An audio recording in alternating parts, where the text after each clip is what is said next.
Tu as presque tout dit déjà. Non, non, non. En fait, tu as eu raison de dire que j'étais l'un des fondateurs de la maison d'édition, parce que cette maison d'édition a été créée par l'action de 33 poètes, écrivains, auteurs, des romanciers, des journalistes, des philosophes, qui se sont retrouvés pour créer une maison d'édition. Il y avait parmi eux un certain nombre de poètes, Eugène Guilvic, qui était parmi les fondateurs de la maison, un poète qui est aujourd'hui méconnu, qui est mort il y a un an, Jacques Gaucheron, qui était un des poètes de la Résistance, un des compagnons d'Éluard. Oui. Qui écrivait dans Europe après. Oui, absolument. C'était un grand poète, effectivement oublié. Des gens aussi de ma génération, comme Jean-Pierre Siméon, qui était parmi les créateurs du Temps des Cerises aussi. Gérard Cartier, qui était effectivement mon complice dans la campagne d'affichage des poèmes dans le métro parisien. Et en fait, on s'était réunis avec d'autres, parce qu'il n'y a pas que des poètes, il y avait Gilles Perrault, par exemple, le romancier brésilien Jorge Amado, Pierre Gamarra, Pierre Bourjade, des écrivains qui avaient connu des parcours différents, parcours politiques, personnels différents, mais tous nous étions unis par une idée, la volonté de créer une maison d'édition indépendante qui pourrait développer un travail éditorial hors des sentiers battus de la pensée dominante, de la pensée unique.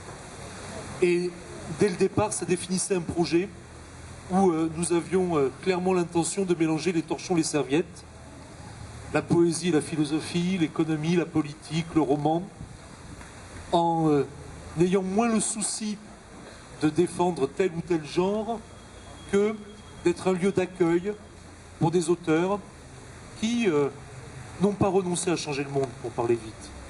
Et ça, c'est un projet poétique, le projet de Rimbaud, aussi un projet politique. Et donc, quand on s'est réunis et que j'ai proposé Le Temps des Cerises comme nom de la maison d'édition, ça a été spontané, unanime. On n'a pas eu besoin de procéder à un vote, parce que quel que soit le parcours des uns et des autres, ça signifiait beaucoup. Ça signifiait à la fois l'attachement à une certaine histoire des luttes pour l'émancipation sociale, parce que c'est une chanson, l'histoire du Temps des Cerises, que nous avons commencé à massacrer devant vous tout à l'heure, en duo, un duo qui doit encore être un peu mis au point. L'histoire du Temps des Cerises est la suivante. C'était ce que Jean-Baptiste Clément, poète, son auteur, nommait une pastorale, c'est-à-dire une chanson d'amour en vérité, qui, écrite avant la Commune de Paris, était déjà un tube, pour utiliser un terme de Boris Vian qui n'était effectivement pas utilisé à l'époque.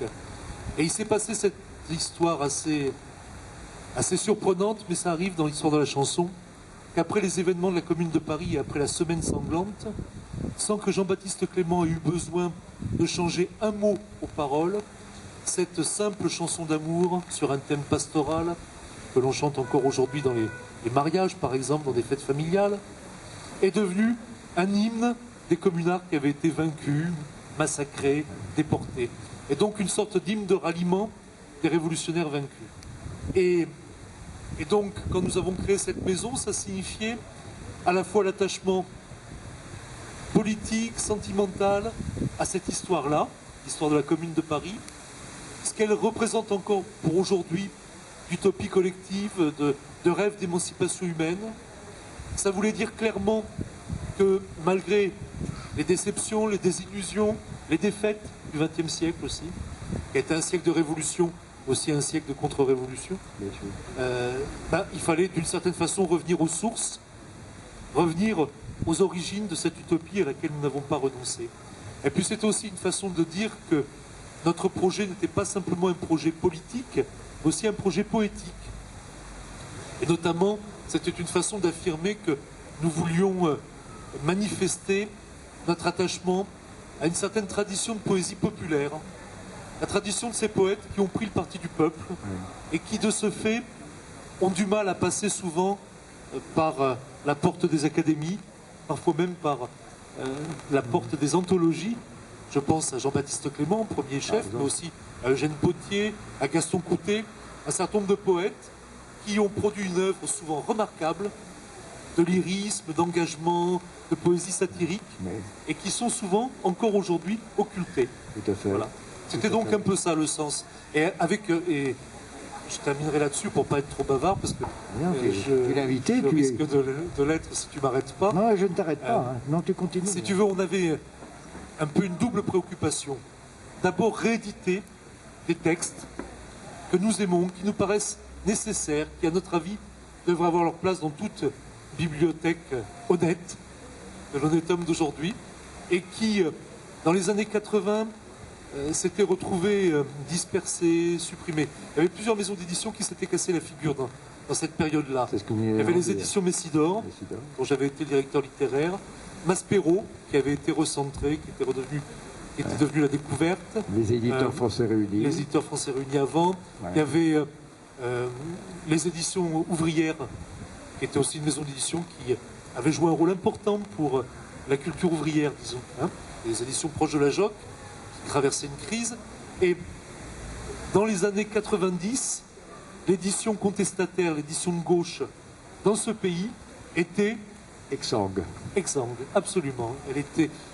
Et donc on s'était dit, il faut une initiative des auteurs eux-mêmes pour, indépendamment de tout parti, de toute organisation et de toute puissance d'argent, créer un lieu où on pourrait rééditer les livres qui nous tiennent à cœur.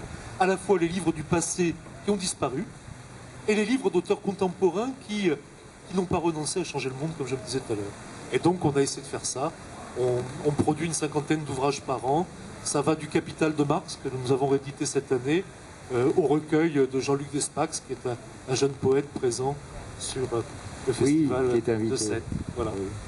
En passant par des romans, par Le talon de fer de Jack London, La mer de Gorky, des nouvelles inédites de Robert Desnos, des ouvrages aussi sur la situation internationale contre la guerre, par exemple contre la guerre en Irak.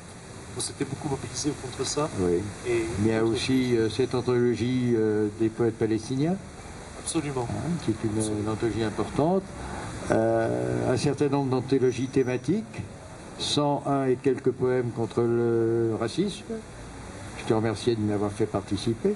101 et quelques poèmes contre la guerre. Et puis le dernier, c'était La poésie dans la rue, mais j'ai oublié le titre. La poésie dans la rue. La poésie dans la rue. Tu l'as pas oublié. Je ne l'ai pas oublié.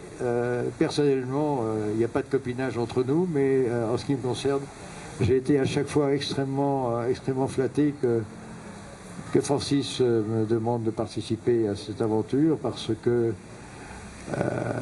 René Char l'a proclamé un jour, et je crois qu'il avait le droit de parler, puisque c'est quand même pratiquement le seul poète français d'envergure qui a décidé en 1941 de cesser d'écrire, d'entrer dans la résistance, de devenir le capitaine Alexandre et d'être responsable de toute la zone sud-est pour les parachutages du matériel pour les maquisards.